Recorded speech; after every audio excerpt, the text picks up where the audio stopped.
Okay, hello and welcome back. Some comments already I was expecting actually.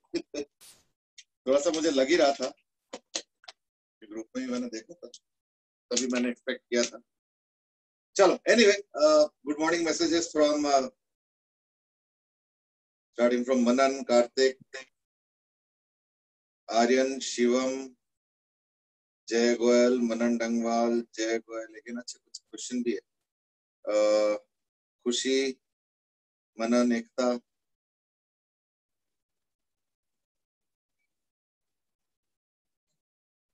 Some more in the pipeline. Well, first comment from Shivam, and that is class after quite some time. Quite some time, ना? Last class कब हुआ था? I think Friday हुआ था शायद. आज क्या है? आज है Wednesday. हाँ, Monday, Tuesday नहीं हुआ. Yeah. पर Monday क्यों नहीं हुआ? नहीं, Monday तो तुम लोगों का पूरे दिन एले नहीं था. एक ही क्लास हो सकता था. So that's why they maybe chose chemistry.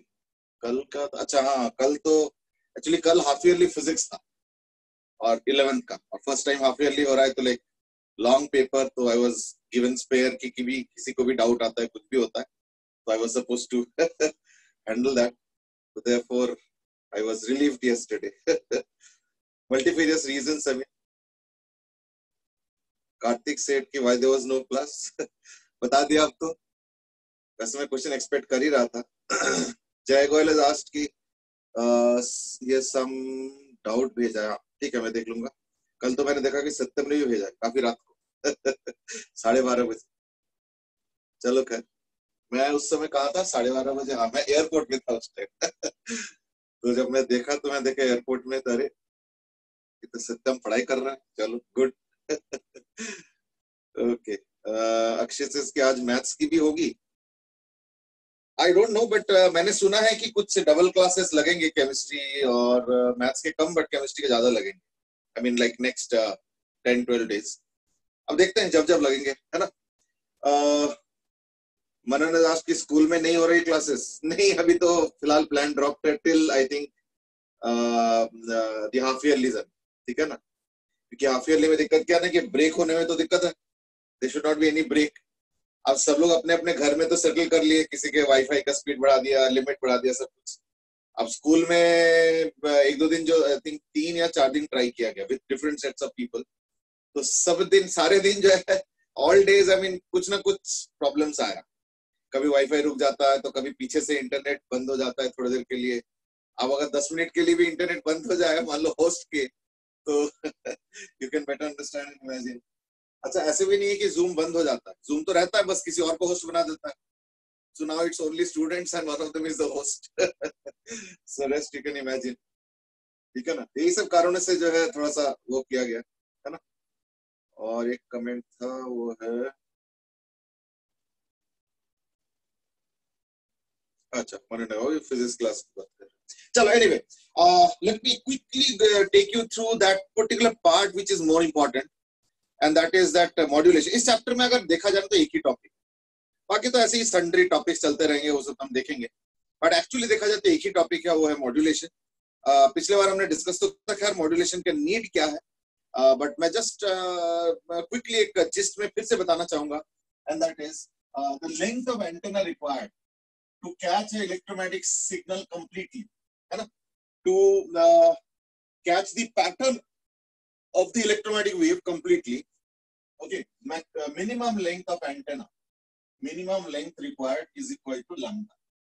However, if the wave is a completely symmetric, that is 4 parts of the wave. I mean, if I look at T/4, T/4, T/4, T/4, something like sinusoidal and all. अगर completely symmetric होगा, है ना? अगर highly symmetric होगा, तो maybe minimum length can be managed with lambda/4.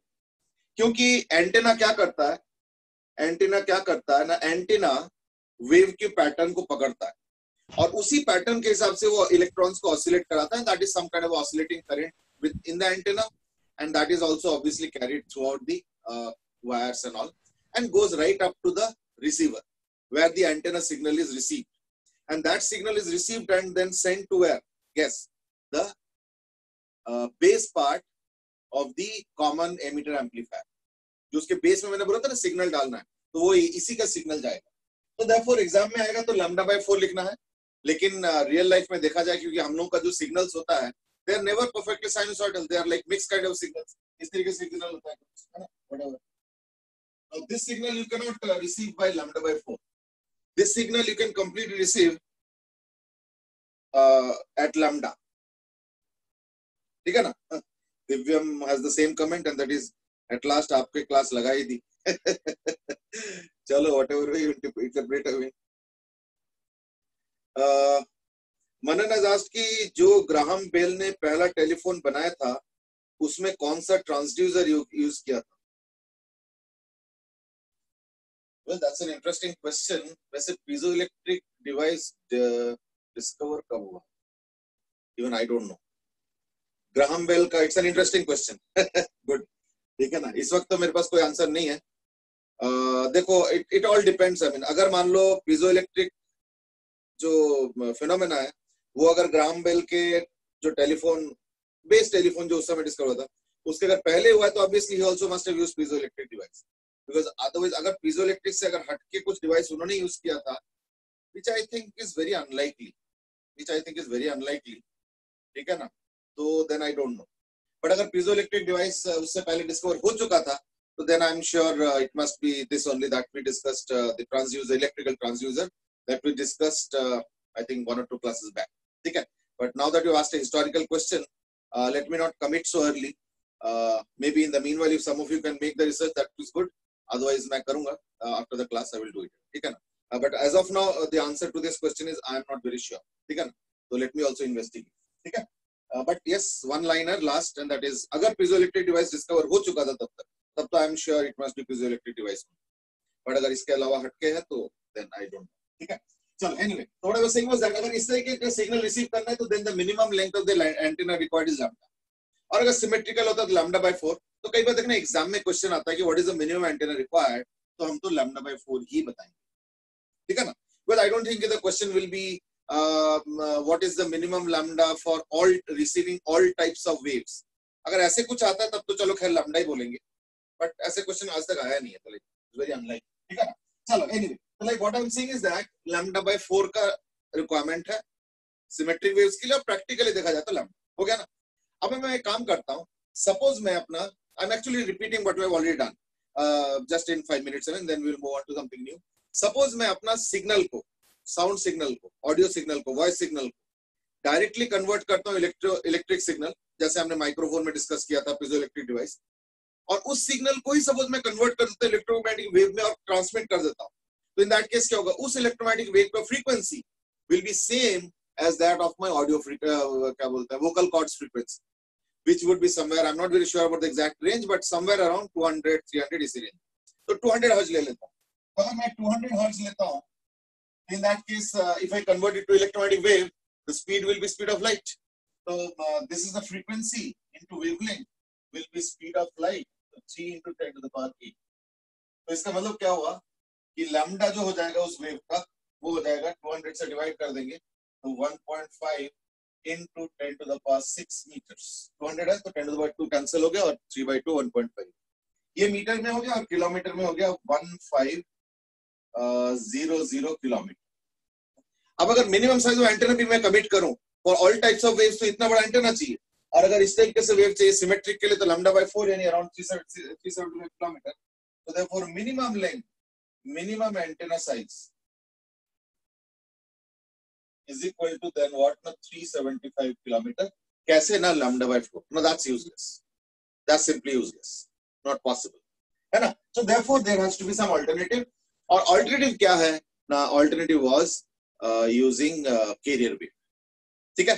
तो मैंने उस दिन समझाया था कि carrier wave के ऊपर जब हम अपना क्या बोलते हैं सिग्नल वेव डाल देते हैं तो उसके इफेक्ट क्या क्या हो सकता है. तो ये डिपेंड करता है कि किस एस्पेक्ट ऑफ द वेव के ऊपर वो अपना सिग्नल वेव को सुपर इम्पोज करता है.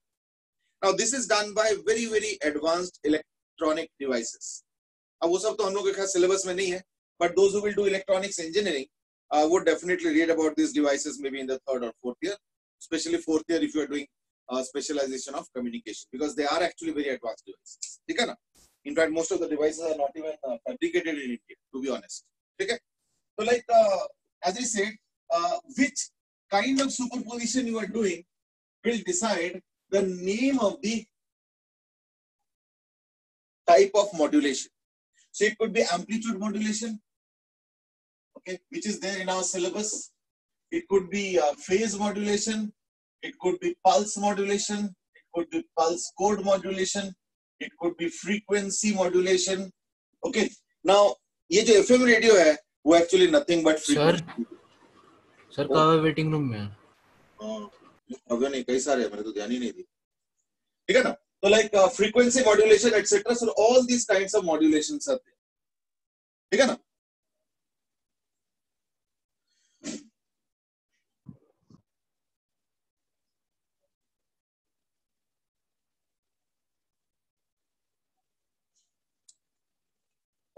Satyam has asked about the practical file. ये ना practical file ना समय अटक गया, मतलब मैं भी ढूंढ नहीं पा रहा हूँ कि कहाँ से आएगा. चलो देखते हैं. मैंने उस दिन फोन किया था मनचंदा सर को, बट उनको भी ठीक से नहीं पता था. Because he is the one who is generally looking at the practical side. वही generally head examiner बनते हैं, मतलब हमारे स्कूल. आपकी वीडियो हैंग हो रहा है, पर मेरे लैपटॉप पे हैंग नहीं हो रहा. लैपटॉप पे बिल्कुल क्लियर है, नहीं हो रही. हाँ, वो एक्चुअली ना थोड़ा सा इंटरनेट कनेक्टिविटी के ऊपर भी हो जाता है कई बार. ठीक है ना? चलो, anyway let's go back to our discussion. तो ये जो एम्पलीट्यूड मॉड्यूलेशन है, ये हम लोग के सिलेबस में है. वैसे मैं एक चीज बताऊं, आई don't know how the syllabus is decided, but around 10 years back, मैं 10 साल पहले की बात कर रहा हूँ. 10 साल पहले एम्पलीट्यूड मॉड्यूलेशन भी था, फेज मॉड्यूलेशन भी था, फ्रीक्वेंसी मॉड्यूलेशन भी था, पल्स मॉड्यूलेशन भी था, और काफी डिटेल डिस्कशन होता था. और एक एक मॉड्यूलेशन के अलग अलग एस्पेक्ट्स होते थे. There was lot of mathematics in that and so on. But somehow suddenly around 10 years back, yeah, 10 या almost 11 years back, yeah, maybe 12 years back. So 10-12 years back, ये सारे modulations के details खत्म कर दिया, सिर्फ amplitude modulation रख दिया. So in one sense you are a little fortunate कि अब syllabus थोड़ा सा इस chapter का कम हो गया. ठीक है ना? Only amplitude modulation is there. अब amplitude modulation मैंने क्या बोला? Is means what?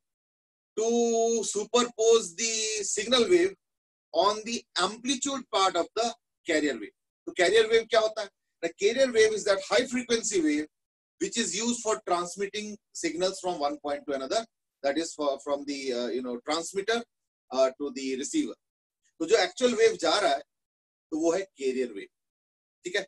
Interestingly, carrier wave को थोड़ा सा समझो. Carrier wave is what? A very high frequency wave. So like what we are doing is that we are going to superpose the signal on a high frequency wave called carrier wave. Now try to understand the importance of this carrier wave. Try to understand the importance of the carrier wave. You know what? Each mobile, listen carefully, each mobile will have one unique carrier wave frequency. Now how is that frequency decided? Isn't it? Now देखो, जब भी तुम कोई नया mobile खरीदते हो या नया सिम लेते हो, या इवन अगर मोबाइल भी पुराना है, सिम भी पुराना है, बट मान लो अदला बदली करते हो, कुछ भी करते हो, इन दैट केस क्या होता है? एक ट्यूनिंग होता है. ट्यूनिंग कैसे? जैसे मान लो सपोज मेरे पास एयरटेल का वो है कनेक्शन. अब एयरटेल का जो भी टावर नियर बाई है, वो क्या करेंगे? ठीक है ना? वो क्या करेंगे? अच्छा, अगर एयरटेल का टावर नियर बाई नहीं है और मान लो तुम पहली बार सिम मोबाइल या कुछ कनेक्शन चेंज कर रहे हो या सिम अदला बदली कर रहे हो, कुछ भी कर रहे हो, और मान लो वहां पे एयरटेल है ही नहीं, तो क्या तुम नया सिम वो नहीं कर पाओगे, मतलब लगा नहीं पाओगे या उसको इनिशिएट नहीं कर पाओगे? Answer is yes, you can, but उसके लिए प्रोसेस क्या होता है? इनडायरेक्ट. जैसे मान लो सपोज किसी जगह पे एयरटेल का टावर ही नहीं, वहां पे सपोज रिलायंस का टावर, तो रिलायंस क्या करेंगे? ये जो नया मोबाइल का सिग्नल आया ना, इसको ट्रांसमिट कर देंगे वट एवर नियर बाई उसका एयरटेल का वो है जो कि कनेक्टेड है सारा. ये सब इंटरकनेक्शन होता है, इनफैक्ट इसके चार्जेस भी लगते हैं. और वो एयरटेल वाला क्या करेगा? अपने डेटाबेस में सारे फ्रीक्वेंसी स्टोर्ड है कि इस वाले का ऐसा ऐसा कैरियर. तो यानी एयरटेल वालों को मालूम है कि मेरे पास 10 लाख सब्सक्राइबर्स का जगह है जिसमें 8.5 लाख भर चुका है. अब एक नया सब्सक्राइबर, चाहे वो सब्सक्राइबर नया ना भी हो, maybe he's just changing the SIM and the mobile, even if they are not new, then also what will happen is that tuning will happen. Tuning का मतलब क्या होता है कि वो एयरटेल वालों को पता चल गया कि ये कुछ हुआ है, चाहे नया सिम हो, चाहे नया फोन हो, चाहे सिम का और फोन का अदला बदली हो, चाहे कुछ भी, तो उसके लिए क्या होगा ना, नया एक कैरियर फ्रीक्वेंसी एलोकेट किया जाएगा based on the SIM, based on the mobile और अदर द कॉम्बिनेशन.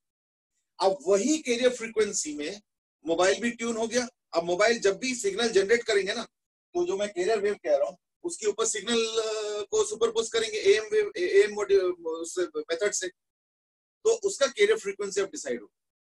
अब जब भी मोबाइल सिग्नल सेंड करेंगे तो उसी कैरियर फ्रीक्वेंसी में सेंड करेंगे. नॉट ओनली दैट, जब फाइनल सिग्नल रिसीव होगा वो भी उसी कैरियर फ्रीक्वेंसी में ही रिसीव होगा, so that anybody calls me also, anybody calls me, the signal will be finally sent in that particular carrier wave. उससे क्या होता है ना, ये जो सिग्नल है जो मेरे मोबाइल को मिल रहा है, क्या उसके आसपास के मोबाइल को नहीं पहुंच रहा है? वो सिग्नल सबको पहुंच रहा है. सारे मोबाइल्स के सिग्नल सारे मोबाइल्स को पहुंचता है, लेकिन रिंग एक ही वाले को भी बजता है जब वो डेस्टिनेशन का वो मैचिंग करता है. क्यों? क्योंकि एक पर्टिकुलर फ्रीक्वेंसी पे ही रेजोनेंस होगा. That is what the idea is. जबकि जो पुलिस वालों के पास जो वॉकी टॉकी रहता है, they have a range of frequency, so they have this option that they can change the frequency and receive signal according to whatever is being beamed at that time. समझो ना, क्योंकि कई बार आता है कि किसी जगह से कोई सिग्नल भेज रहे हैं कि भाई देखो इस गाड़ी को पकड़ लो, अब पता चला किसी और जगह से कोई और सिग्नल आ रहा है कि उस के साथ ऐसे कर लो या जो भी करना है ना, बैरिकेड लगा दो, कुछ मान लो ऐसे आ रहा है.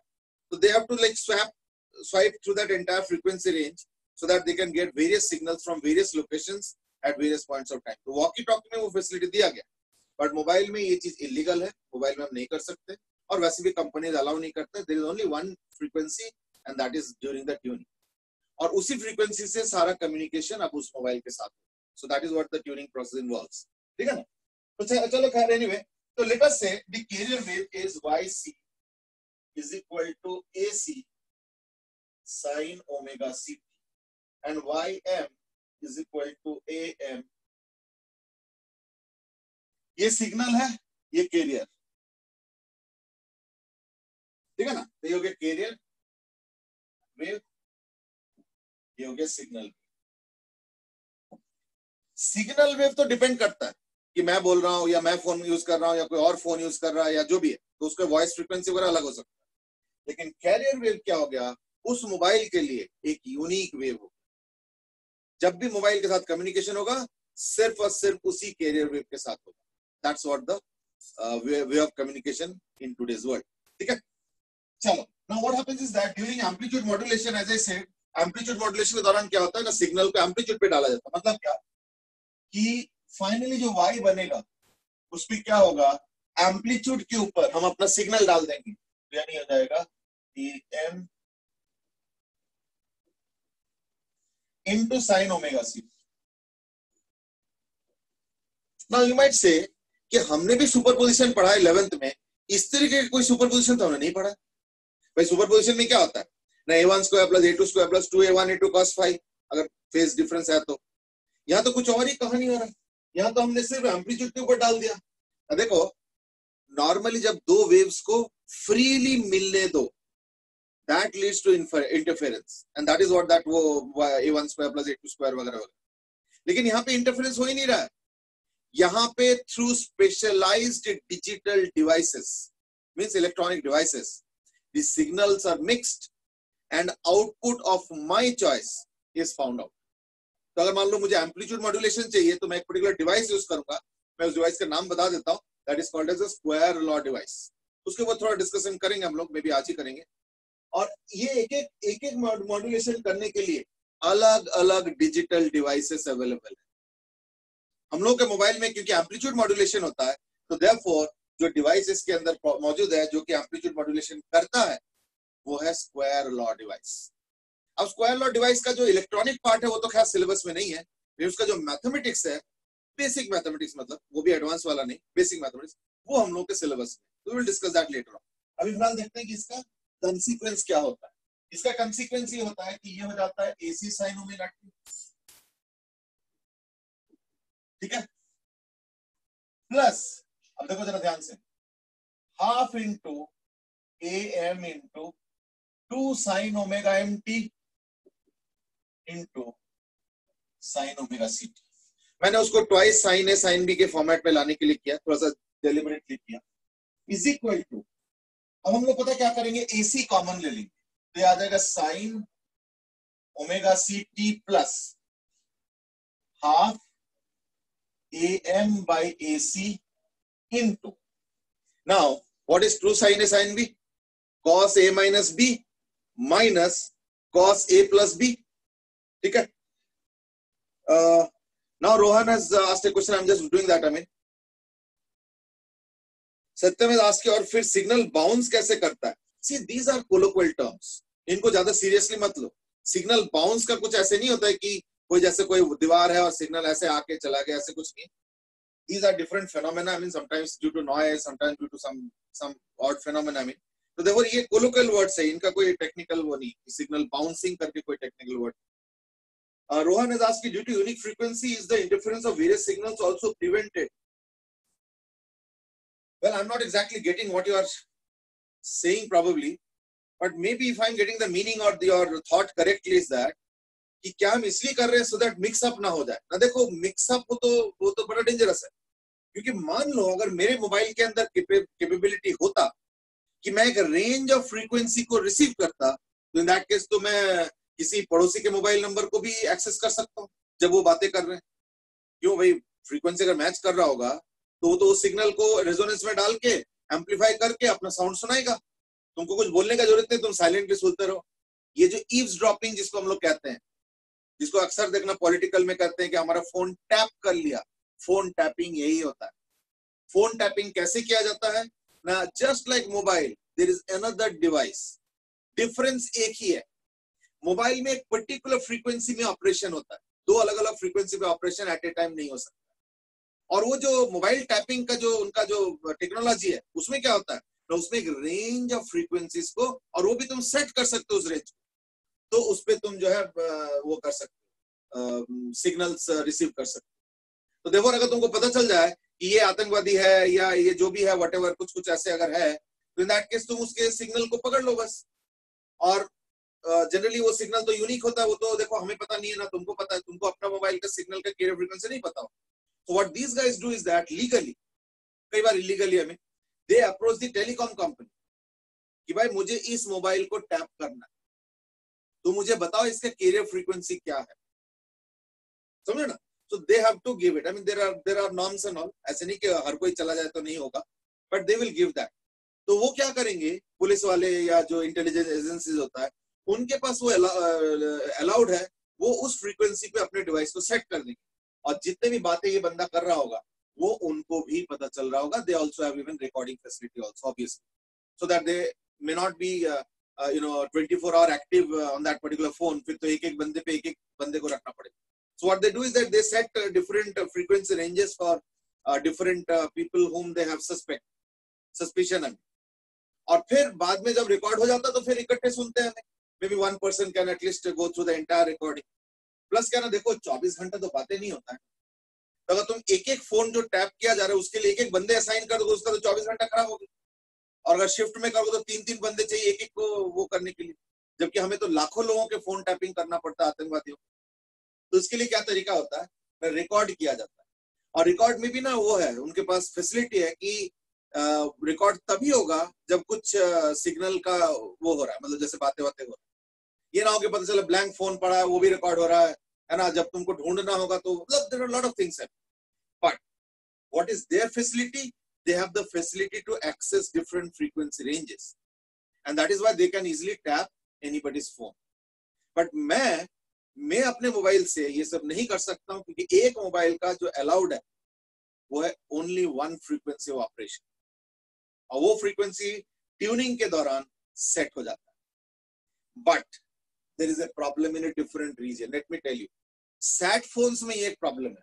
कुछ सैटेलाइट बेस्ड फोन्स है जिसमें क्या होता है, सीधे सैटेलाइट से कम्युनिकेशन होता है, वहां पे ये प्रॉब्लम होता है। और इंटेलिजेंस एजेंसी को सबसे बड़ा प्रॉब्लम होता है उनको टैप करना, क्योंकि they actually bypass the telecom network. वो सीधे सैटेलाइट से सैटेलाइट कम्युनिकेशन कर लेते हैं, उनके अपने ही कुछ नॉर्म्स होता है, तरीका होता है। वहां पे इंटेलिजेंस एजेंसीज के लिए बहुत बड़ा चैलेंज होता है, how to tap and access those phones. और कई बार देखा गया है कि जैसे पाकिस्तान ने क्या किया, बहुत सारे आतंकवादियों को सैटेलाइट फोन्स दे और उनको यूज करके आतंकवादी अपना कम्युनिकेशन नेटवर्क चलाते रहते हैं। और इंटेलिजेंस एजेंसी जो हम लोगों के जो रॉ वगैरह है, उनके लिए बड़ा चैलेंजिंग होता है उनको एक्सेस करना। दैट इज अ चैलेंज, क्योंकि वो कोई फॉर्मल तरीके से कर नहीं रहे, उनका जो फ्रीक्वेंसी वो हमें पता भी नहीं है। और कितना ढूंढोगे हमें, लाखों और ऑपरेटिव्स है सैटेलाइट फोन्स की, तो वो जो आतंकवादी है वो कौन सा फ्रीक्वेंसी में ऑपरेट कर रही है कैसे पता चले? So there's a lot of challenge, and that's what the thing is. I mean, so those who go into intelligence and all, they have to do all these things, and that's why their job is sometimes very fascinating. वो cat and mouse game चलता रहता है। अच्छा, आतंकवादियों को भी पता है कि हमारा फोन पे टैप किया जा सकता है, तो सैटेलाइट फोन्स में क्या होता है, you can operate at different frequency, तो वो फ्रीक्वेंसी अपना बदल देते, फिर इंटेलिजेंस एजेंसीज को फिर से ढूंढना पड़ता है। तो they have their own mechanism, software and all. जैसे कई बार वो क्या करते हैं, पूरा वो करते हैं, सर्च करते हैं पूरे रेंज को, पर चला उसके अंदर 10,000 लोगों के फोन है, सैटेलाइट फोन ऑपरेट हो रहा है। अब वो लोग ना वॉइस जो होता है ना वो रिकॉर्ड कर लेते हैं और फिर उसको सॉफ्टवेयर के थ्रू पास करते हैं कि जो बातें हो रहा है उसका जो वॉइस है वो हमारे रिकॉर्डेड वॉइस के साथ मिलता जुलता है नहीं। So that's a software thing. अब मान लो 10,000 लोगों ने बात किया होगा, लेकिन सॉफ्टवेयर ने बता दिया कि ये वाला जो बंदा है ना ये वो आतंकवादी, फिर उसके नए फ्रीक्वेंसी पे फिर ये लोग वो करते रहते, जासूसी करते रहते। It's a very fascinating world, but anyway, technology is playing a very important role nowadays. Akshay तो दास के आज सिलेबस खत्म? अरे नहीं क्या बात कर रहे हो, सिलेबस कैसे खत्म हो जाएगा? अभी तो और भी है, EM वेव्स है, डिस्प्लेसमेंट करंट, फिर ऑप्टिकल इंस्ट्रूमेंट्स का भी है थोड़ा सा, तो like there are few things. Satyamev Das की बात हो जाने के बाद ये लोग फोन रिकॉर्डिंग कैसे दिखाते हैं, क्योंकि कुछ लोगों का के गलत काम होने के बाद उनकी रिकॉर्डिंग मिलते हैं। नहीं देखो, अगर बात हो गया और मैंने टैप नहीं किया तब तो चला गया वो opportunity, but obviously they keep on getting activated है। तो लाइक जब एक्टिवेट हुआ उसके बाद का तो रिकॉर्डिंग हो ही सकता है। तो लाइक ऑब्वियसली अगर मान लो कोई आतंकवादी 1 साल पहले से कम्युनिकेट कर रहा है और हमें पता ही नहीं था, आज हमें पता चला, आज हमने फोन टैपिंग किया, तो पिछले 1 साल का तो रिकॉर्डिंग कहीं नहीं मिल सकता, बट आज से तो मिलना शुरू हो जाएगा। अगर कुछ वाकई अगर वो देखो हमेशा आतंकवादी होगा कोई जरूरी नहीं, कई बार ऐसे सस्पेक्ट भी होते हैं, फिर बाद में पता चलता है तो ऑर्डिनरी इंसान है, छोड़ दो, ये भी होता है। lot of fascinating stories are there, then you have to read all those spy thrillers. Anirudh दास की मोबाइल पे इनपुट फ्रीक्वेंसी फिक्स्ड है या आउटपुट फ्रीक्वेंसी? बेटे दोनों ही फिक्स्ड है। So therefore let's say if somebody is calling me, I'm getting your question, I mean I got your question.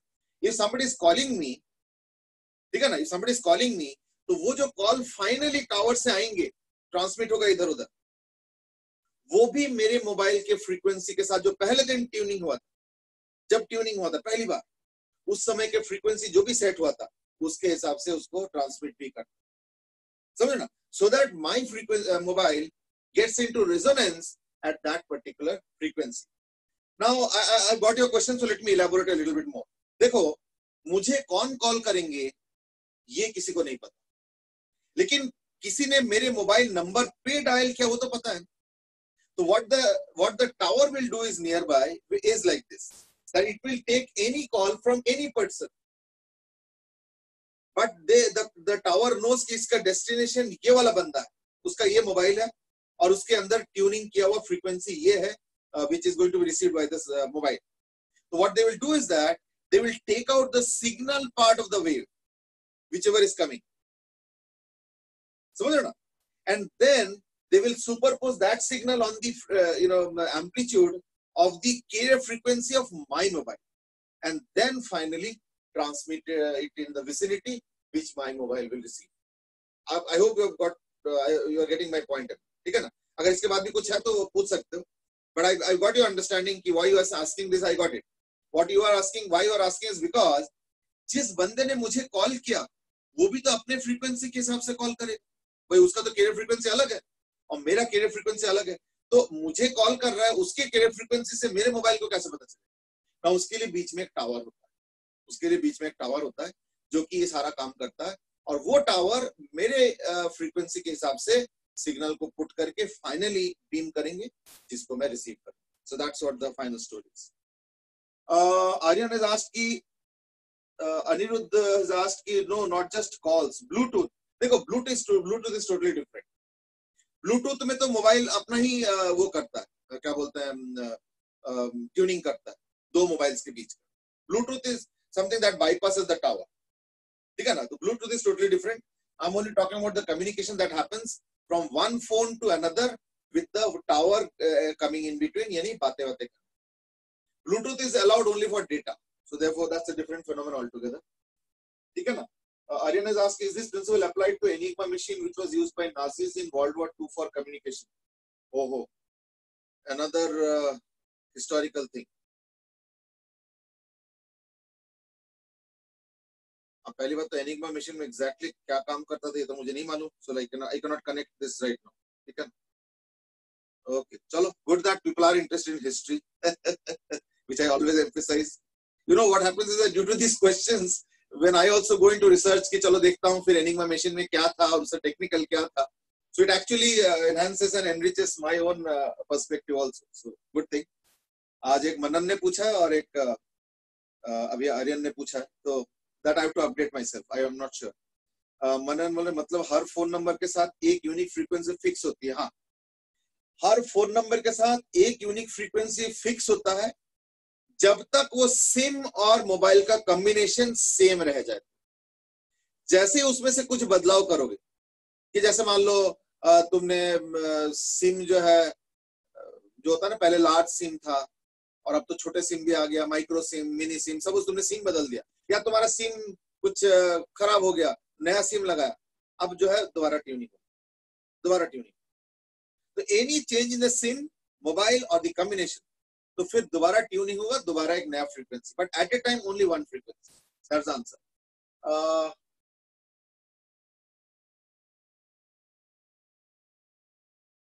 मतलब हर phone number के साथ एक ही यूनिक फ्रीक्वेंसी होगी. सैट फोन्स में सारे फोन्स एक ही फ्रीक्वेंसी पे काम करते हैं because there is no conversion. Jay has asked. ठीक है ना? What I know is that sat phones operate in a particular frequency range. That is what I know. Anirudh says कि how is the frequency decided? Okay, ये जो मैं बता रहा हूँ ना, जिस समय देखो मैं बता रहा हूँ. Suppose मैं एयरटेल कंपनी, तो एयरटेल कंपनी को गवर्नमेंट ने एक फ्रीक्वेंसी रेंज सेल किया, एयरटेल ने खरीदा. यू नो जो सब ऑक्शन होता है ना, 5G 3G 4G ऑक्शन में क्या होता है ना, कंपनीज अपने अपने फ्रीक्वेंसी रेंज खरीदा है. लेटेस्ट से मैंने खरीदा है 300 मेगाहर्ट्ज से 400 megahertz. I am just taking a name, don't take the number serious. तो इसका मतलब क्या है कि 300 मेगाहर्ट्ज से लेकर 400 मेगाहर्ट्ज के बीच में मुझे सारे मोबाइल्स को फ्रीक्वेंसीज एलोकेट करना. तो सपोज मैंने डिसाइड किया कि 5 हर्ट्ज के एक मार्जिन रखूं. ठीक है? तो अब मान लो मेरे फ्रीक्वेंसी रेंज के अंदर 3/4 ऑक्यूपाइड है, 1/4 अभी खाली है. तो क्या करूंगा, जैसे जैसे नए नए सब्सक्राइबर्स आएंगे तो मैं 5 फ्रीक्वेंसी हट के मैं सबको नया नया फ्रीक्वेंसी एलोकेट करता हूं. अच्छा, कुछ निकलता भी जाएगा. क्यों? अब मान लो किसी ने एयरटेल से स्विच कर गया, आजकल तो अलाउड है, रिलायंस, तो वो स्लॉट खाली हो गया है ना. 5 हर्ट्ज के जो गैप पे जो फ्रीक्वेंसीज एलोकेट किया गया उसमें एक स्लॉट खाली हो गया. अब नया सब्सक्राइबर भी आएगा तो क्या करेंगे, वो खाली वाला स्लॉट एलोकेट करेंगे. वो कौन सा स्लॉट एलोकेट कर रहा है, that is not in my control. My means I am the user. But अगर मैं एयरटेल हूं तो दैट केस ही मेरा उसके अंदर आता है कि how do I assign the frequency to the different mobiles. ठीक है ना? So that's what happens. Okay, now the thing is that there are many questions on this only. It's going on in a different direction altogether. Jay has asked कि SIM का size कम करने से do we get benefits from a communication standpoint? No. Actually क्या ना, देखो जितना time जाता जा रहा है उतना मिनिएचराइजेशन होता जा रहा है. अब जरा सोचो, पेन ड्राइव, मेरे पास करीब 8-10 साल पहले का भी एक पेन ड्राइव, समझ लो, और पता है क्या है, 128 GB नहीं, MB का. यानी 10-12 साल पहले 128 MB में उतना ही पेन ड्राइव में स्पेस हुआ करता था. अब उतने ही में आजकल तो 128 GB पे आ गया. तो imagine how space is slowly becoming this thing. हमें तो अभी तो माइक्रो सिम है, पहले तो नॉर्मल सिम, फिर आई थिंक शायद midi sim, mini sim, micro sim. कुछ टाइम बाद तो देखना नैनो सिम होती है. कि कुछ टाइम बाद देखना सिम दिखेंगे भी नहीं it will become invisible SIM maybe some point of time. चलो खैर, I think let's move on now because I know that this is a little different area and everybody is a little curious अभी. ठीक है ना? वैसे honestly speaking ये technology थोड़ा सा एडवांस्ड है and it's not that I am aware of everything in that, but ठीक है, जितना मुझे आता है at least that much we can discuss. मनन दास की जब किसी का फोन टैप होता है तो वो एक ही सिग्नल दो डिवाइस में कैसे जाता है, डिवाइड कैसे होता है? ना ना ना ना समझे नहीं, जरा सोचो. होता क्या है ना, देखो ये टावर है और ये टावर इस रीजन को कैटर करता है, तो वो सिग्नल यहाँ पे भी जाता है, यहाँ पे भी जाता है, यहाँ पे भी जाता है, यहाँ पे भी जाता है, यहाँ पे भी जाता है, यहाँ पे भी जाता है. समझे ना? सिग्नल चारों तरफ जा रहा है. तो देयरफॉर अगर मान लो अच्छा मेरा मोबाइल अगर यहाँ पे है तो सिर्फ यही सिग्नल यूजफुल है, बाकी ये सब बेकार है. क्यों भाई? सिग्नल जा रहा है लेकिन मेरे मोबाइल वहां पे है ही नहीं, तो रिसीव कौन करे? तो वो सिग्नल और मोबाइल पे भी जा रहा है, पर वो मोबाइल के पास वो कैपेबिलिटी नहीं कि उस सिग्नल को रिसीव कर पाए, क्योंकि वो रेजोनेंस में आएगा ही, क्योंकि उनके फ्रीक्वेंसी ट्यून्ड अलग अलग फ्रीक्वेंसी पे, तो देखो उनके रेजोनेंस फ्रीक्वेंसी अलग वो है, तो देखो वो सिग्नल को सिग्नल मिलेंगे उनको पर उसको एक्सेस नहीं कर पाएंगे. अब अगर मैं हूं जिसके पास फ्रीक्वेंसी रेंज एक्सेसिबल है, ना कि एक पर्टिकुलर फ्रीक्वेंसी, तब तो मैं ट्यूनिंग करता रहूंगा, देखूंगा मुझे कौन सा फ्रीक्वेंसी टैप करना है तो उस फ्रीक्वेंसी पे सेट कर दूंगा. तो एक और मोबाइल तो नहीं होता है but that's a device, tapping device, जिससे कि हम उसके सिग्नल को टैप कर सकते. So that is what is done. ठीक है ना? चलो I think now let's put an end, but anyway भी एक तो आ रहा है. सिम डीएक्टिवेट का मतलब यही है कि हमारा स्लॉट हटा दिया. डीएक्टिवेट मतलब हटाना जरूरी नहीं है, कई बार तो डीएक्टिवेट टेम्पोरली भी होता है. समझ ना? टेम्पोरली इन द सेंस कि like may be you have not paid the bill, तो थोड़े दिन के लिए डीएक्टिवेट कर दिया, जैसे ही बिल पे कर दिया तो उसको जो है रीएक्टिवेट कर दिया. वो तो किसी भी स्लॉट को तो रीएक्टिवेट डीएक्टिवेट भी किया जा सकता है. ठीक है? तो देखो जरूरी नहीं कि हटा दिया जाए, but yes some for some time that particular frequency is block आराम से किया जा सकता है. That's not an issue. ठीक है ना?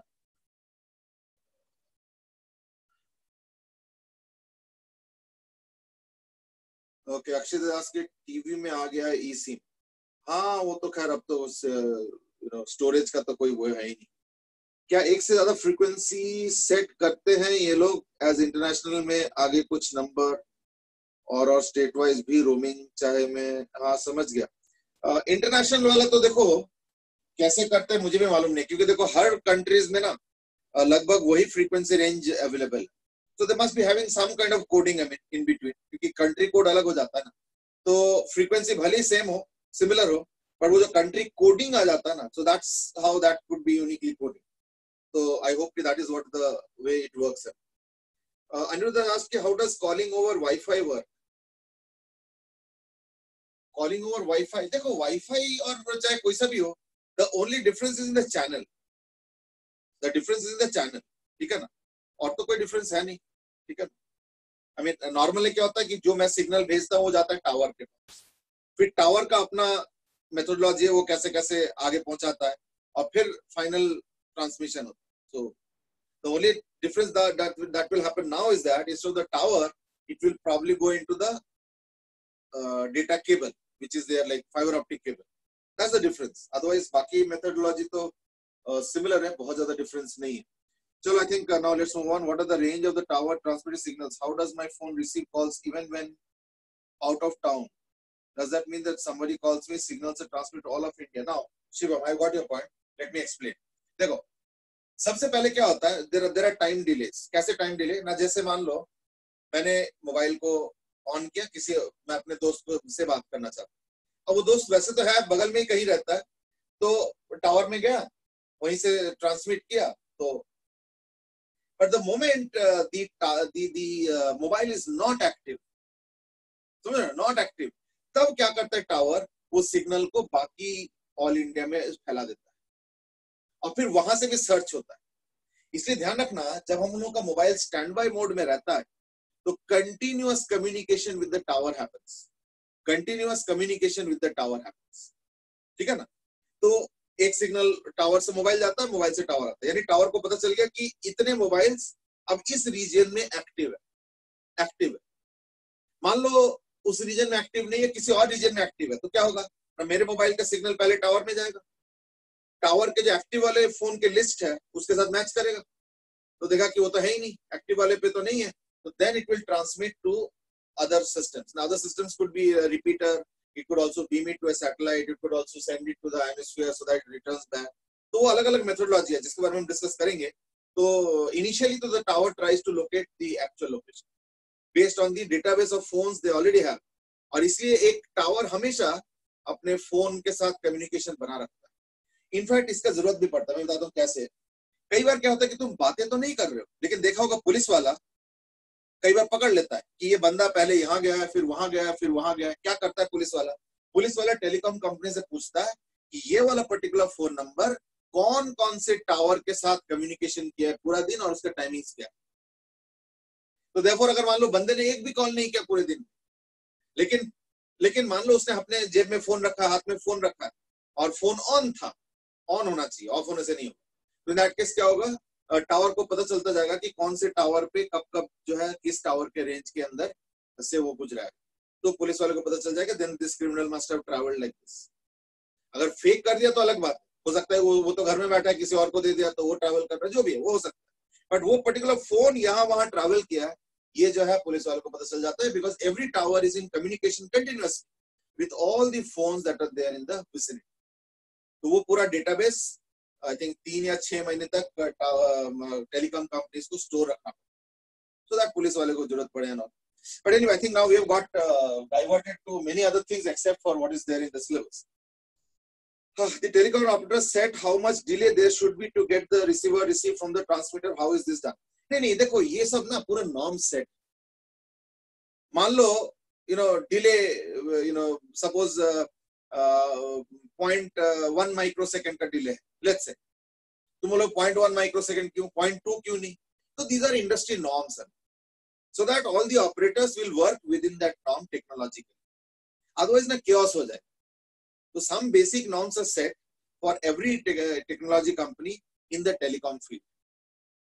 These are things which doesn't really impact their performance or profits or their cost of operation and so on. So it's better that we follow the norm. So that's better. चलो खैर, I think now let's move on. जैसे computer में slots की बात देखो, computer में देखना slots few types होता है. अब हर कंपनी अपने अपने डिवाइस के हिसाब से अगर नया नया स्लॉट होगा तो ऑपरेशन ही नहीं कर पाओगे. तो ये सब चीजें स्टैंडर्डाइज किया गया. Not that one particular company did it, it is just that over period these have been industry norms, so that अब जैसे मान लो ये पिन देखो, ये पिन है, अब ये पिन है ना, अब ये पिन है तुम्हारा, आई थिंक शायद C2 पिन बोलते हैं इसको, है ना, ये वाला देख लो, ये तो पता ही होगा. तो C2 केबल बोलते हैं शायद इसको, C1 C2 है, C2 केबल. अब ये आजकल देखना चार्जर में, फास्ट चार्जर में देखना ये यूज होता है. अब अगर हर कंपनी अपने अपने फास्ट चार्जर के लिए अगर अपना अपना अलग अलग पिन निकालेंगे तो in that case interoperability खत्म हो जाएगा. तो like it would be very difficult for customer और even the companies also. So that's why they have set a benchmark कि हर कोई अपना पिन C2 टाइप का बनाए या कुछ और टाइप का बनाए, बट विद इन स्टैंडर्ड्स बनाए. So these are standards that have been evolved over a period of time. Nothing very unusual. ठीक है ना? चलो, I think let's move on. I think we are getting now delayed because of this. चलो, I think let's stop the discussion. But yes, all these things means one thing, and that is, देखो, जो लोग electronics and communication engineering करेंगे, समझो ना? I'm not talking about electronics. I'm not talking about electronics and electrical. I'm not talking about electronics and instrumentation. I'm not talking about electronics and IT. I'm not talking about electronics and telecom तो इसी में आता है. तो जो लोग electronics and communication या electronics and telecom engineering करेंगे, जो लोग भी करेंगे, उनके फाइनल ईयर में सारे सब्जेक्ट्स या सारे टॉपिक्स हमें देखना इसी रिलेटेड ही होगा, somewhat close to this. ठीक है ना? चलो खैर, let's start. तो ये m/ac हो गया, और ये जो है ये हो जाएगा sine omega c minus omega cos omega c minus omega mt minus cos omega c plus omega m into t. अब इससे क्या हो गया, देखो कि हमारे पास 3 फ्रीक्वेंसीज आ गए. एक ये आ गया, ठीक है ना, एक ये आ गया, which is the omega c of the carrier, ये आ गया omega C minus omega M, और ये हो गया omega C plus omega M. ठीक है। अच्छा, ये जो क्वांटिटी होता है ना M by A C, M by A C, that is written by the term mu. This is called as modulation index, AM by AC. यानी फाइनली जो Y बनेगा, सिग्नल जो ट्रांसमिट किया जाएगा Y, that will be equal to AC sin omega c t plus half. ओ अच्छा नहीं, ये तो ठीक ही था, ठीक ही था, बल्कि इसको चेंज करना चाहिए।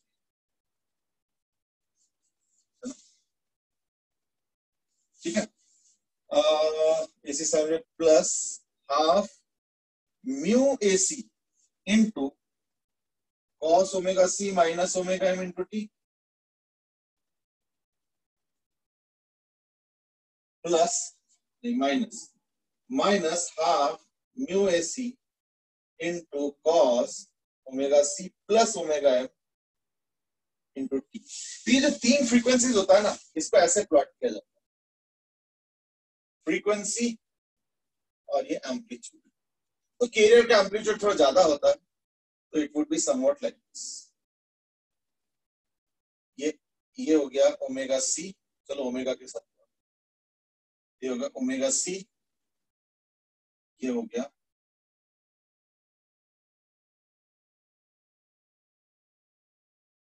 Omega C plus omega M, और ये हो गया ओमेगा सी माइनस ओमेगा।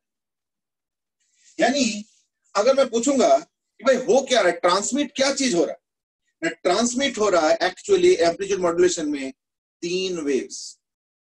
तीनों के फ्रीक्वेंसीज क्या है, omega C plus omega M and omega C minus omega M. ये तीनों ट्रांसमिट होना चाहिए।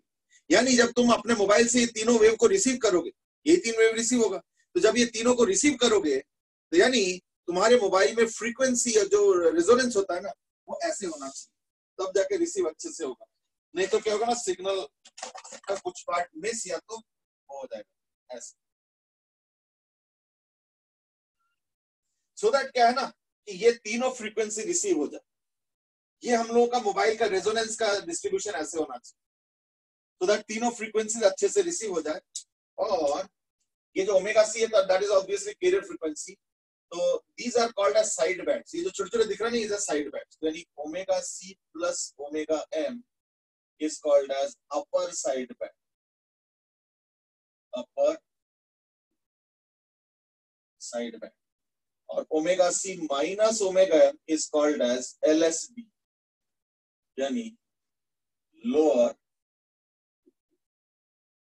Side band. और जो अपर और लोअर साइड बैंड के है ना के जो डिफरेंस है, तो वो जो है क्या बोलते हैं हम लोग, bandwidth is equal to USB minus LSB, which will be in this case 2 times omega m। ये बैंडविड्थ, यानी एक मोबाइल को समझो इसको, यानी एक मोबाइल को 2 टाइम्स ओमेगा एम से ज्यादा का फ्रीक्वेंसी एलोकेट करना पड़ेगा, ये चीज। ठीक है। नाउ यू माइट से कि ऐसे क्यों हो रहा है कि 2G वाला जो फ्रीक्वेंसी रेंज था वो बहुत जल्दी खत्म हो गया, फिर 3G में उससे करीब करीब 100 गुना फ्रीक्वेंसी, जबकि फ्रीक्वेंसी रेंज लगभग सिमिलर है, लेकिन उससे 100 गुना फ्रीक्वेंसी ज्यादा, सॉरी सब्सक्राइबर ज्यादा हो पाया। 4G में भी उससे भी ज्यादा, 5G में उससे भी। ऐसे क्यों? क्योंकि 2G का जो फ्रीक्वेंसी रेंज है वो कम है। 2G का जो फ्रीक्वेंसी रेंज है, जो फ्रीक्वेंसी वैल्यूज है, मतलब वो कम है, और उसके अलावा जो उसमें है वो और ज्यादा है। तो यानी क्या हो रहा है, देखो कि एज ए फ्रैक्शन अगर देखोगे तो ओमेगा के हिसाब से, ओमेगा सी के सामने ये जो signal frequency that is very less. ठीक है ना। So therefore this gap is what is needed for what ना, for effective communication. So that जब मेरा मोबाइल सिग्नल को रिसीव करेंगे, तो ये ओमेगा सी रिसीव करने से काम नहीं चलेगा, omega C minus omega M, omega C plus omega M, यानी जो हमारा फ्रीक्वेंसी रेंज रिसीविंग का ताकत होना चाहिए वो क्या होना चाहिए, 2 टाइम्स ओमेगा एम से थोड़ा ज्यादा। मतलब मेरा जो रेजोनेंस का जो एनवेलप होगा वो इससे ज्यादा कैटर करना चाहिए। And that's how one mobile requires a certain frequency range.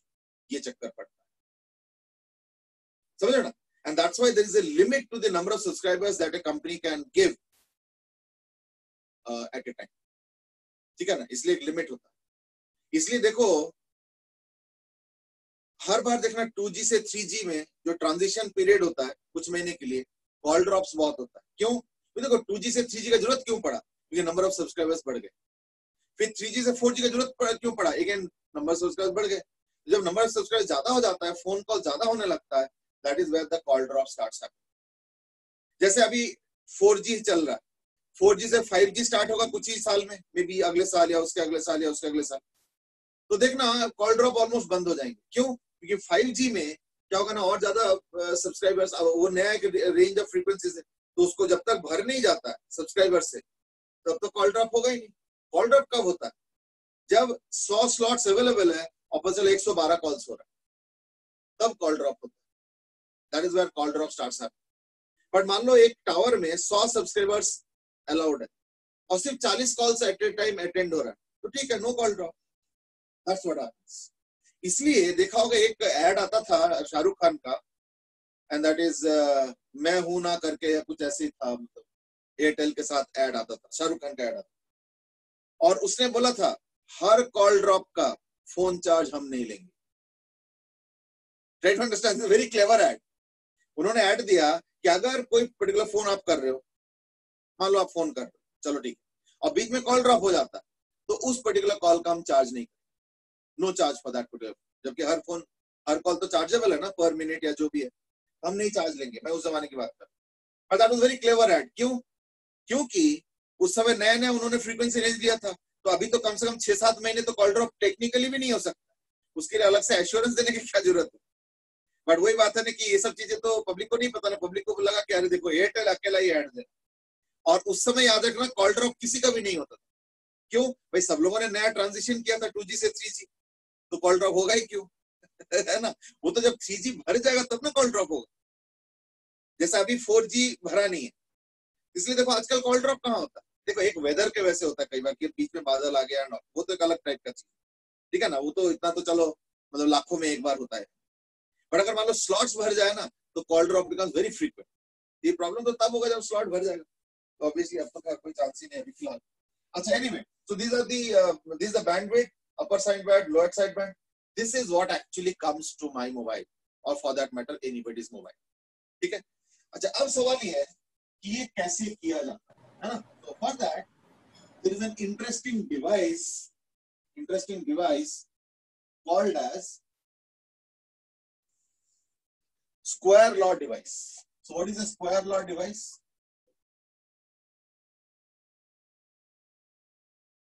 Square law device is like this, SLD. SLD क्या करता है? एक लेता है कैरियर फ्रीक्वेंसी यानी YC, कैरियर वेव है। एक इनपुट लेता है signal wave YM, and mixes them to produce a single wave which is like, let's say, Y type, है ना? So Y, है ना, यानी जो इनपुट है, तो इनपुट क्या हो गया? Y is equal to YC plus YM। ये होता है इसका इनपुट। स्क्वायर लॉ डिवाइस क्या करता है? It has a very interesting property, या कह सकते हो capability. What does it do? It takes up any signal, जो मर्जी सिग्नल दे दो, कोई दिक्कत नहीं। उसके अंदर ऐसे इलेक्ट्रॉनिक सर्किटरी बनाया गया है कि कोई भी सिग्नल दे दो इनपुट, तो आउटपुट देगा। क्या देगा? आउटपुट देगा AY। अच्छा, ए के साथ कंफ्यूजन होगा क्योंकि ए तो एम्पलीट्यूड यूज होता है, कंफ्यूजन बी कर, BY plus this will be the output of this device. Now you might say ये किस तरीके का डिवाइस है? तो देखो ऐसे एक नहीं है, ऐसे हजारों devices. Square law device is just one of them. ये सारा काम कौन करता है? इलेक्ट्रॉनिक्स करता है। जैसे देखा होगा कि जैसे मान लो एक सिंपल डिवाइस ले लो जो कि अच्छे से समझ में आएगा, जैसे जेनर डायोड ही ले लो। मान लो जेनर डायोड 40 वोल्ट का, तो क्या 40 वोल्ट तक कुछ भी दिखेगा तुमको? कुछ नहीं दिखेगा, माइनर सा माइक्रो एम्पियर करंट होगा कुछ। लेकिन जैसे इनपुट वोल्टेज 40 से ज्यादा होगा, मतलब वो इनपुट वोल्टेज बोलते हैं उस जेनर डायोड पे 40 से ज्यादा, उसके बाद क्या होगा ना, वहां पे वोल्टेज फिक्स हो जाता है, करंट वेरी करता है। Now this is a property और you can say capability of the Zener device as a device, Zener diode as a device. Similarly, this device has a capability that give it any input y, it will provide you an output of dy plus cy square. ये जो squaring हो रहा है ना, इसलिए इसका नाम दिया गया स्क्वायर लॉ डिवाइस। तो ये काम करते हैं, देखते हैं कि जब ये इनपुट आता है तो आउटपुट कैसे आता है ना। जब ये इनपुट आता है तो आउटपुट कैसे आता है। देखो कैरियर वेव तो प्रोड्यूस होगा हर मोबाइल के अपने यूनिक फ्रीक्वेंसी से, और जो सिग्नल है वो तो मेरे ऊपर है, तो सिग्नल आएगा तुम्हारा जो है वो ट्रांसड्यूसर से। तो ये जो दो सिग्नल्स आता है, एक कैरियर और एक जो ट्रांसड्यूसर वाले एक्सटर्नल सिग्नल को कन्वर्ट इलेक्ट्रिक में कन्वर्ट करते, इन दोनों को हम डाल देते हैं SLD square law device. So let's see the output. तो y तो ये आ गया, तो therefore output finally will be yc square plus ym square. Sorry, output will be B into YC plus YM plus C into YC square plus YM square plus 2 YC into YM. This will be the output. अब एक काम करो, ये put कर लो। So output will be equal to B into YC. तो YC तो career वाला है, AC sin omega C T plus B into YM, यानी AM sin omega MT plus C into YC square. Now what is YC in a carrier? यानी AC square sin square omega CT plus C into YM square, यानी AM square sin square omega mt plus 2 into C into ACAM, है ना, ACAM into sin omega CT sin omega mt। ये काम करो, इसको ऐसे लिखो, AC कॉमन ले लो पहली बार इन दोनों में से, ये हो जाएगा B into AC sin omega CT plus. Now you might say ये B और C क्या है ना, तो उसका आंसर ये कि देखो B और C something that will be dependent on the type of device that you have made. B and C are constants, और वो कांस्टेंट अगर तुमको पर्टिकुलर वैल्यूज चाहिए तो in that case you have to select out of all the SLDs available, you have to select a particular SLD। Square law device of different B and C values are available, वो सब manual देख के decide करना पड़ता है। Okay, कुछ questions मैं देख रहा हूं मैं, आई हैव हर्ड कि two technologies GSM and CDM है, इनमें क्या डिफरेंस है? नहीं, वो अलग चीज है, let's not go into that right now, that would be like stretching the argument too far. Akshit, तभी एप्पल भी टाइप सी पे शिफ्ट कर रहा है धीरे धीरे। हाँ, टाइप सी मैंने सुना है कि इसमें चार्जिंग फास्टर होता है, that's what the only difference is. एम नहीं होगा लास्ट टू टर्म्स में।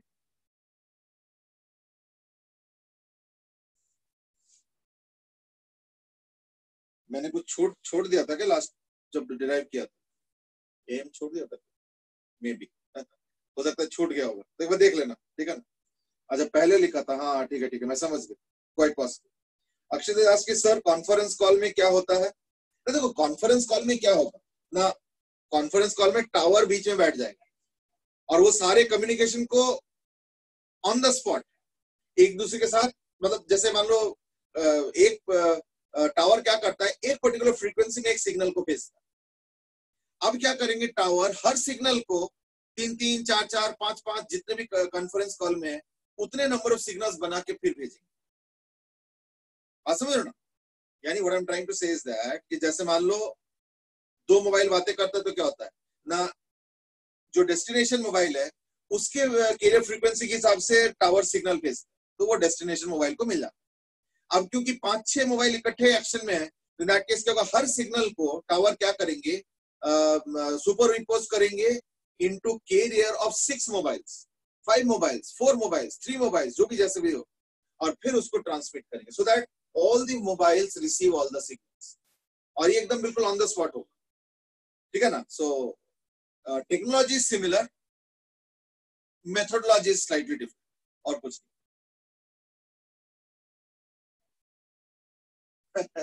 ध्रुव है सेठ की, लेकिन एप्पल की केबल्स तो सबसे अलग दिखता है। देखो एप्पल का ये दादागिरी है, क्योंकि एप्पल को मालूम है कि सिर्फ मेरा जो सेल्स होगा, जो मेरा प्रॉफिट होगा, वो सिर्फ मेरे डिवाइस से नहीं होगा, मेरे आफ्टर सेल से भी होगा, चाहे वो चार्जर हो, लैपटॉप हो, केबल हो, उसका हेडफोन हो, है ना, स्लॉट्स हो, या जो भी हो, मतलब। तो ये तो थोड़ा सा एप्पल का दादागिरी है, but what Apple should do is that Apple should also follow industry norms. But then Apple को जब ये चैलेंज किया गया था ना, तो एप्पल ने अपना जस्टिफिकेशन भी दिया। एप्पल ने बोला कि देखो हमारा जो डिवाइस है वो उसके कॉरेस्पॉन्डिंग जो बाकी कंपनीज के अवेलेबल डिवाइस है उससे 2 to 3 टाइम्स मिनिमम कॉस्टली। मतलब कोई फोन अगर 10,000 वाला जो फैसिलिटी देता है कॉमनली, वो हमारा फोन वही फैसिलिटी देगा तो 40,000 हम चार्ज करते, ठीक है। That's the first thing. So you might say so what, बिल्कुल सही बात है। अब सुनो, व्हाट दे से इज दैट कि हम लोग का बैटरी है, हम लोग का बैटरी का लाइफ बाकियों के फोन के साथ के कंपैरिजन बहुत ज्यादा है, लेकिन बैटरी का लाइफ बढ़ाने के लिए तुम जो मर्जी वायर अगर यूज करोगे, जो मर्जी चार्जर यूज करोगे, तो प्रॉब्लमेटिक, फिर हमारा फोन भी बाकियों के तरह हो जाएगा। तो इसलिए हमने एक्सक्लूसिव रखा है, सो दैट अगर तुम चाहते हो कि एप्पल के फोन का परफॉर्मेंस अच्छा हो, तो इन दैट केस इसी, चाहे महंगा ही क्यों ना हो केबल, आई मीन बाकी केबल देखना सस्ते में नेहरू प्लेस में मिल जाता है 30, 40, 50, मैक्सिमम 100, 150 रुपए, और एप्पल का सिर्फ केबल ही देखना, जो सिंपल वायर आता है वो चला 700, 800 का। So what their justification is that कि हम जब केबल बनाते हैं तो जो करंट जाता है उसमें जो रेजिस्टेंस प्रोड्यूस होता है वो exactly in sync with the particular device जो हम लोग खुद बनाते हैं, और जो लोकली अवेलेबल है वो तो कुछ भी होगा, ऊपर नीचे होगा, तो करंट का जो जनरेशन होगा या पास करेंगे वो थोड़ा ऊपर नीचे होगा, तो उससे क्या होता है, हमारा परफॉर्मेंस डिप होगा या हमारा डिवाइस का लाइफ कम हो जाएगा। तो इसलिए हम चाहते नहीं कि बाकी कंपनीज के अंदर इंटरऑपरेबिलिटी हो। That's the justification. I don't know how true it is, but anyway that's how they do it.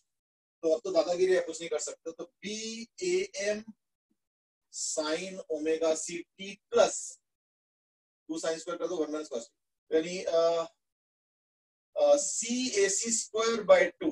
अच्छा AM को तो लिख देता हूँ mu AC, B into mu AC, CAC square by 2 minus CAC square by 2 into cos 2 omega CT, ठीक है, plus C mu square AC square by 2 minus C mu square AC square by 2 cos 2 omega MT, ये आ गया, plus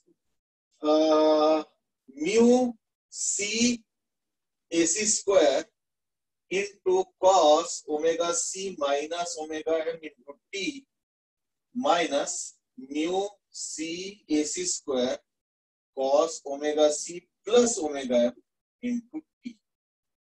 अब जरा समझो, what I'm trying to say is that right now what is happening is that there are 2 DC signals. These are DC.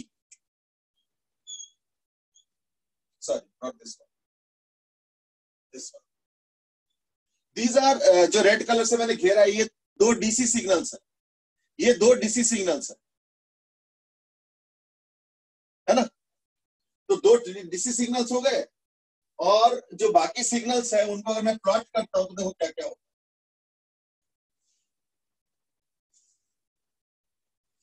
तो total कितने signals आ गए, 1 2 3 4 5 6 7 8, total 8 signal square law device ने बनाया। लेकिन अब देखो क्या हो गया ना, अगर तुम इनको देखोगे तो क्या आ रहा है, देखो ए ओमेगा, सबसे पहले ओमेगा C, चलो जी ओमेगा C, इसका तो ये ज्यादा होगा, ये ओमेगा C, फिर है ओमेगा, अच्छा ये ओमेगा M होगा, ये ओमेगा M वाला, ठीक है ना। तो ये हो गया ओमेगा M, तो ओमेगा एम तो बहुत ही कम है।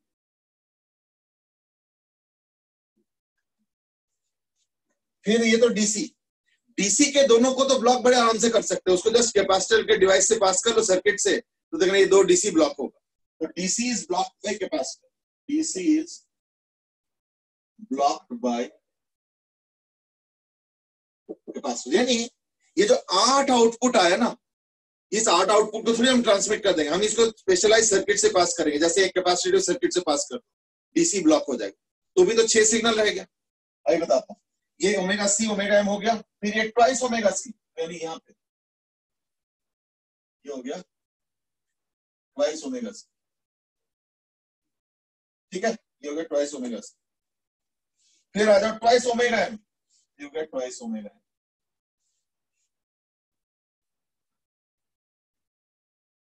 ठीक है। फिर आ जाओ omega C minus omega M, ये वाला,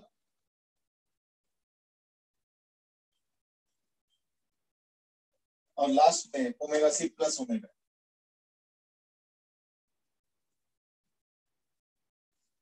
इतने सारे सिग्नल क्या कर रहा है, स्क्वायर लॉ डिवाइस जनरेट कर रहा है।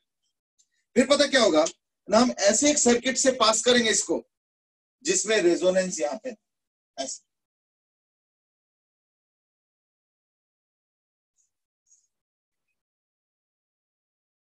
अब क्या होगा देखो, ये 3 छोड़ के, ये जो 3 है, इन तीनों को छोड़ के सब ब्लॉक हो जाएंगे। देन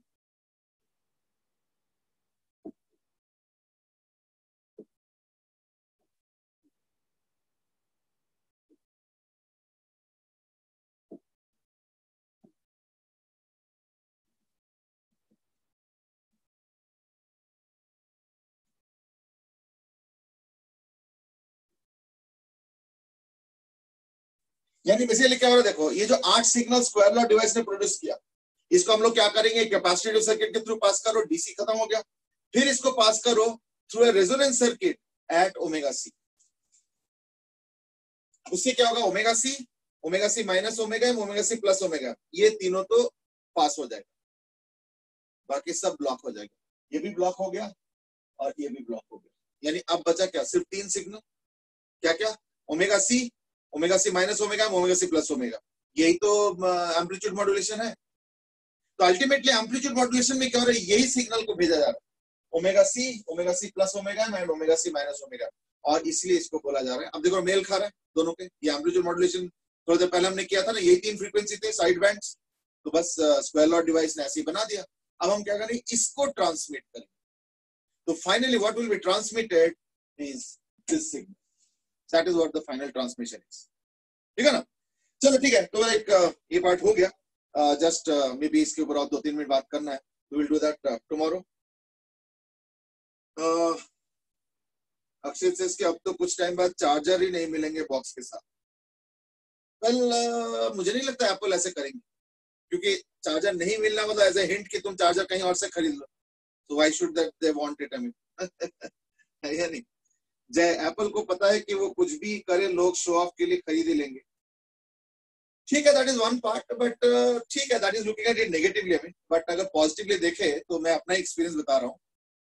मेरे घर में करीब करीब 3 या 4 टैब है, वेरियस टाइम्स में खरीदा गया, कोई 4 साल पहले खरीदा गया है, कोई 5 साल पहले, कोई 6-7 में। टैब खरीदना तो लैपटॉप से काम चल रहा है, अब टैब खरीदना बंद कर दिया, बट पहले आपका प्रोडक्ट की ड्यूरेबिलिटी काफी अच्छी होती है।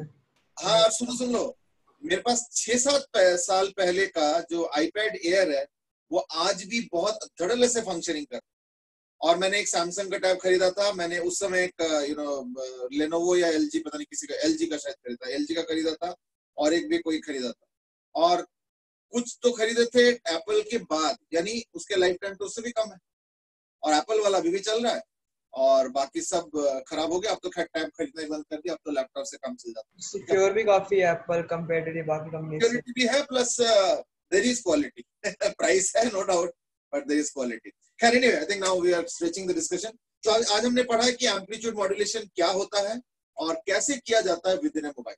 सो that's what the main discussion was. I think कल ये चैप्टर खत्म हो जाएगा, थोड़ा सा बचता है, तो will wind it up tomorrow and then start something new, ठीक है। चलो आज के लिए इतना ही फिर, ठीक है, okay thank you sir. Okay.